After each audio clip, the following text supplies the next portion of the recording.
हमने अपने इस वीडियो के थ्रू फ्लो चार्ट और उसमें यूज़ होने वाले सिम्बॉल्स को एक्सप्लेन किया है और इसके साथ ही साथ हमने यहाँ पर 2-3 एग्जांपल्स भी लिए हैं जिसके थ्रू आपको ये ईजिली समझ में आ जाएगा कि आप किस तरीके से फ्लो चार्ट को क्रिएट कर सकते हैं और उसके थ्रू आप उसके बाद उस फ्लो चार्ट को अपने प्रोग्राम में कन्वर्ट कर सकते हैं। अब हम देख लेते हैं सबसे पहले फ्लो चार्ट को। तो फ्लो चार्ट एक्चुअल में हमारे एल्गोरिथम का ग्राफिकल रिप्रेजेंटेशन है। इसके बाद ये सवाल उठता है कि हमारा एल्गोरिथम क्या है। तो एल्गोरिथम हमारे किसी भी प्रॉब्लम का स्टेप बाय स्टेप सॉल्यूशन है जिसके थ्रू हम अपने स्पेसिफिक टास्क को कंप्लीट कर सकते हैं। अब आते हैं हम फ्लो चार्ट सिम्बॉल्स में। तो हम देख लेते हैं कि हम यहाँ पर क्या क्या सिम्बॉल्स अपने फ्लो चार्ट्स में यूज़ कर सकते हैं। सबसे पहले आता है हमारे पास ओवल का सिम्बॉल। इस ओवल के सिम्बॉल को हम अपने प्रोग्राम का स्टार्टिंग या फिर एंडिंग ये डिस्प्ले करने के लिए यूज़ करते हैं। इसके बाद बात करें हमारे नेक्स्ट सिम्बॉल की, तो नेक्स्ट सिम्बॉल में हम यूज़ करते हैं एरो का, और ये एरो का सिम्बॉल हमें फ्लो ऑफ कंट्रोल इंडिकेट करने के लिए यूज़ में ला सकते हैं। इसके बाद हम बात करें हमारे नेक्स्ट सिम्बॉल की, तो वो है हमारा पैरेललोग्राम का सिम्बॉल, और इसको हम डेटा को रिप्रेजेंट करने के लिए यूज़ करते हैं। इसके थ्रू हम इनपुट और आउटपुट ये रिप्रेजेंट कर सकते हैं अपने फ्लो चार्ट में।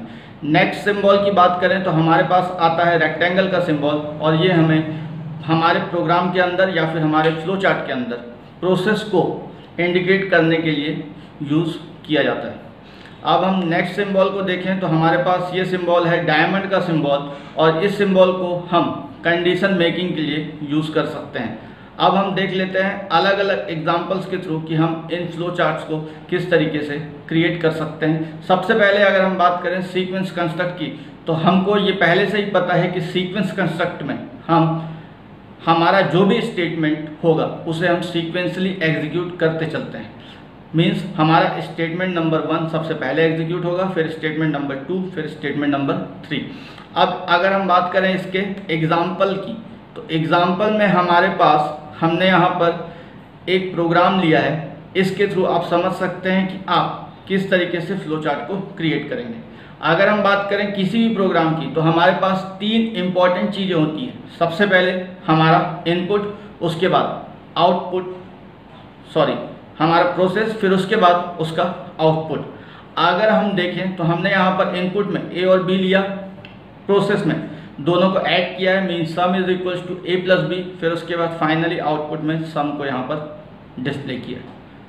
अब फ्लो चार्ट के थ्रू देखते हैं तो हमारे पास हमने ओवल का सिंबल यूज़ किया स्टार्ट को रिप्रेजेंट करने के लिए, फिर पैरेललोग्राम का यूज़ किया इनपुट ए और बी को बताने के लिए, फिर प्रोसेस बॉक्स मीन्स रेक्टेंगल का यूज़ किया है प्रोसेस को बताने के लिए, फिर से हमने पैरेललोग्राम का यूज़ किया जो भी हमारा रिजल्ट था उसको डिस्प्ले करने के लिए, फिर फाइनली हमने स्टॉप को रिप्रेजेंट करने के लिए फिर से ओवल का सिंबल यूज़ किया है।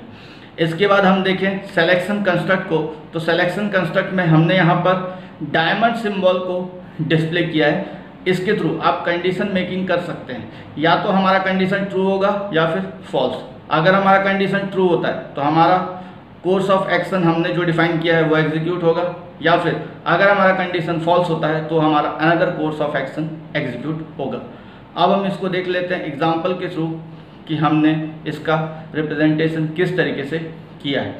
अगर हम बात करें सिलेक्शन कंस्ट्रक्ट की, तो हमने यहाँ पर एक नंबर इनपुट लिया है। नंबर इनपुट लेने के बाद हमने कंडीशन में उसको मॉड 2 किया है और इक्वल टू 0 से हमने उसको कंपेयर किया है। अगर ये कंडीशन ट्रू होगी तो हमारा नंबर होगा इवन, अगर ये कंडीशन फॉल्स होगी तो हमारा नंबर होगा ऑड। और इसके बाद फाइनली हमने स्टॉप को रिप्रेजेंट करने के लिए फिर से ओवल सिंबल का यूज़ किया है। अब हम देखें हमारे इटरेशन कंस्ट्रक्ट के एग्जाम्पल की कि हम फ्लो चार्ट के थ्रू किस तरीके से इटरेशन कंस्ट्रक्ट का यूज़ कर सकते हैं। तो फिर से हमारा कंडीशन होगा, कंडीशन अगर ट्रू होता है तो हमको ये पता है कि हमारा इटरेशन कंटिन्यूएशन चलता रहता है। अगर हमारा कंडीशन फॉल्स होगा तब हम लूप से एग्जिट कर जाते हैं। अब हम इसको समझते हैं एग्जाम्पल के थ्रू। तो हमने यहाँ पर सबसे पहले एक नंबर इनपुट लिया है ए, असाइन किया उसको वैल्यू 1। इसके बाद हमने कंडीशन दी है A is less than equal to 5। अगर कंडीशन ट्रू है, जैसे कि हमारे पास यहाँ पर दिख रहा है कि a इज इक्वल टू 1 है और कंडीशन ट्रू है, तो हमारा ये डिस्प्ले करेगा हेलो, और इसके बाद a में इंक्रीमेंट हो जाएगा 1 का। और ये इंक्रीमेंट तब तक चलेगा जब तक हमारा ये कंडीशन ट्रू है और हमारा बार बार ये डिस्प्ले हेलो करता जाएगा। इसके बाद जैसे ही हमारा कंडीशन फॉल्स होता है तो हम लूप से बाहर आएंगे और हमारा प्रोग्राम कंप्लीट हो जाएगा और हमारा जो भी प्रिंटिंग होगी हमारे लास्ट प्रोग्राम की वो हमारे पास एज अ आउटपुट रिप्रेजेंट होगा। Thanks for watching our channel and